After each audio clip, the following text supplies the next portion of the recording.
Metaphor ReFantazio was one of my most anticipated games of the year, and safe to say it very much lived up to it for me. I'm now realising through this video that this is the third big Atlas game I played this year, so if they could wait a little bit, at least until the end of next year for Persona 6, that would be tickety-boo. As always, I knew I was going to go for the Platinum Trophy, and this video is just going to be talking about that. First though, not going to discuss any story spoilers, so no need to worry if you haven't finished the game yet. Also, outside of this sentence right here, I'm not going to mention Persona 5 once, because I think comparing every JRPG to it is lame and boring. If you're going to write about JRPGs, please play more than one JRPG. Sincerely, everyone. Now obviously I'm not going to go over every trophy, as some are story related or so simple that you will be very likely to get it even not trying casually. For my initial playthrough, I decided I wasn't going to look up any guides and just accepted that I was going to speed through a second time to get what I missed. I would later learn that an optional boss you need for a trophy only appears in New Game Plus anyway, so not an issue.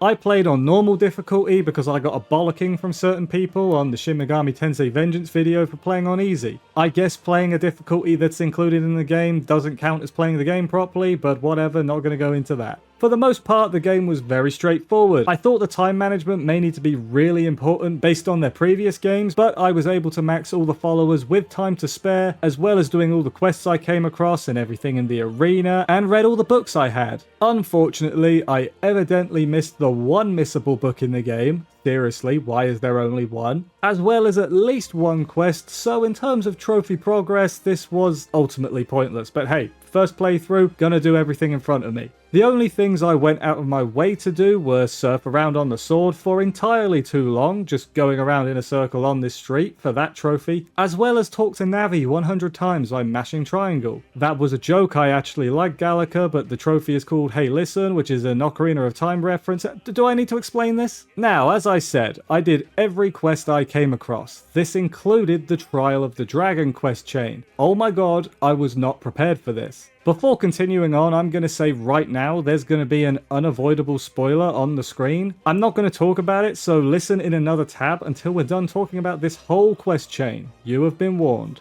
You need to fight 4 hard bosses that actually need you to plan, and given how I didn't do any of that before this point, I got my butt whooped. Okay, to be fair, the first 2 dragons I managed to beat with no issue whatsoever. First try after actually setting up the team well. The 3rd dragon repels, everything. Yeah, this wasn't fun. I used almighty skills, but I suppose you could also implant weaknesses, but that's an extra step that my smooth brain was not prepared for. My main trick for surviving was to use the paladin's aggro taking skill and just hope that the enemy used a single target attack. Thinking on it now, if I had reflex skills this could have been a lot easier, but I didn't have them at the time and I refused to grind. Yes, that's my fault, but I thought it worth mentioning. I spent 10 hours on this fight. 10 hours. And the reason for this is because like an hour in, I got really close to winning, which means it was possible. Which means there was no way I was going to adjust my strategy at all, and instead proceeded to bash my head against the wall until I got through. I didn't get through. Eventually I decided, screw it, I'll make a save. I lowered the difficulty to progress and came back to it later, which I did do. Took another 5 hours, but I did do it on normal, with the same setup. After that though, I figured, hey, that's probably the hard part done. Nope.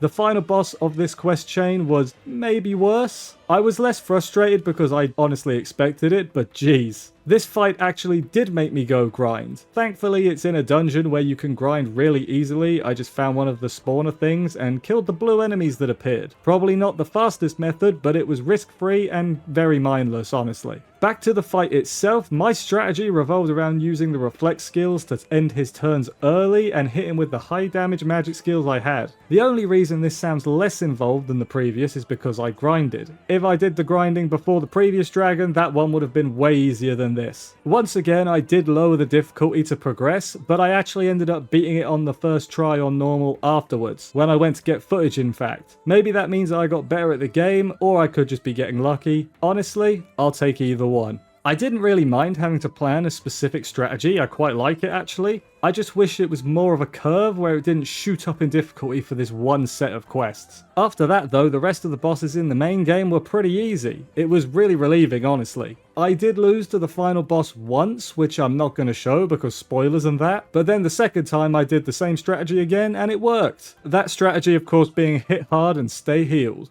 I ended my first main playthrough at 92 hours, but you could honestly cut about 20 hours of that just from the Trial of the Dragon. But of course, I wasn't even close to being done. No, I have another full playthrough to do. I selected easy so I could get through the stuff I'd already done faster. You can't select Storyteller as the super boss isn't available on it, and you can't switch difficulty if you select it. For this playthrough, I booted up the old Power Picks guide so I could get all the gold beetles and other stuff I missed, like that one stupid book. This guide is really quite thorough, and I'm not going to drum up unnecessary suspense. I managed to get all the collectible like trophies I was missing and got through the game without any issue with all the good equipment and leveled archetypes. I read all the books, did all the quests, made all the recipes, debated all the candidates, and exchanged all the beetles. Interesting thing about the beetles though is that the game respawns the ones you got in a previous playthrough but lets you keep the ones you have. So on a second playthrough you need nowhere near all of them if you didn't trade them in a previous playthrough, like I did.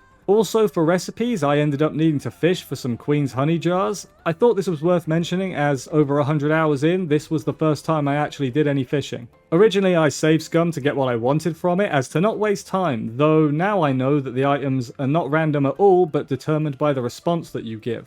Probably should have looked that up first, but I never claimed to be smart. There's also some other random stuff I missed in the game, like apparently I didn't cook food with Maria, the small girl. That's not hard to do, just help with cooking after maxing her follower rank. You can't do this in the last section of the game, which is probably the reason I missed it. I realise I'm just making excuses, but I'm going to say that's probably why I missed it. There's also some parts where you have to talk to specific characters to mark their runners on the map, which I also missed the first time. I assume that counts towards the map locations, but I'm not actually sure. Though doing this does unlock a side quest, which evidently was the one I missed on my first run. I also got all the masks and vessels. This wasn't hard. I checked the relevant shops every day to get the ones I was missing. After 2 playthroughs I had most of these already, so this was fine. There were actually a few combat trophies I still needed to get at this point.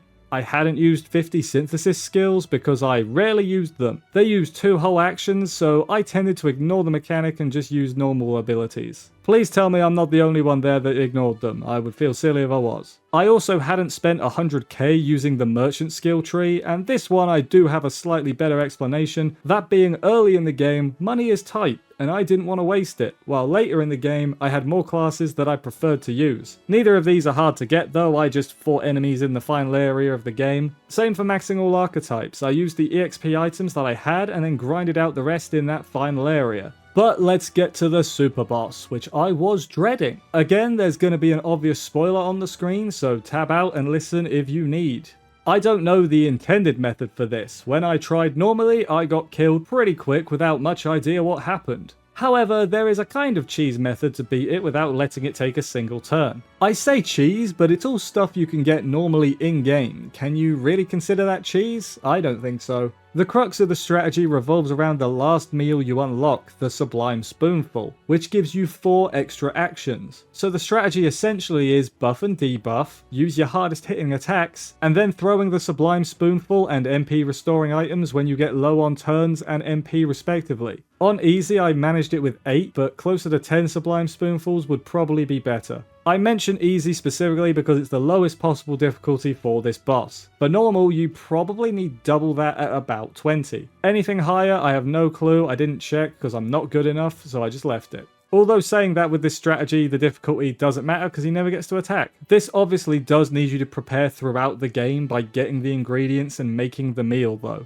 The ingredients can be gotten by fishing and as random drops in the pantry of the runner. As long as you make enough though, the boss is impossible to lose, barring an unfortunate miss. The final thing I had to do after this though was beat the final boss at full power. Not going to show the final boss again for obvious reasons. In the final dungeon though, there are crystals you can destroy which weaken the final boss and you need to destroy none of these for the trophy. If you are struggling to beat this, you can actually do it on Storyteller, which negates all challenge, but it does work. I didn't do this, but I felt the need to mention you can do it if you want to. The main difference that I noticed is that the final phase has a lot more actions, but there may be other differences that I'm unaware of. The thing is though, after grinding for the dragon, I was far too strong for this. I was level 93, I think. I beat him without issue on normal difficulty, as I did with everything else in the game. And with that, the platinum was mine, with a final time of 126 hours. As a game, I had very few problems with Metaphor. I could nitpick how I wish the dungeons had more variety, or certain story beats I felt were really unnecessary, but it did little to detract from the fun I was having. I don't look at reviews or online discussions, so I don't know how other people have found the game, but for me, this was a grand old time. Similar enough to Atlus's previous games to where there's a sense of familiarity, but different enough to where it can stand on its own. Platinum-wise, I didn't mind replaying that much. Maybe I'd have a different opinion if it was just the super boss as opposed to the other trophies I missed as well. My second playthrough was only around 30 hours or so, which is always interesting to me. I love seeing the difference once you have good gear and skipping cutscenes. Most of the trophies weren't too difficult, especially once I actually made specific builds and, you know, played the game somewhat decently.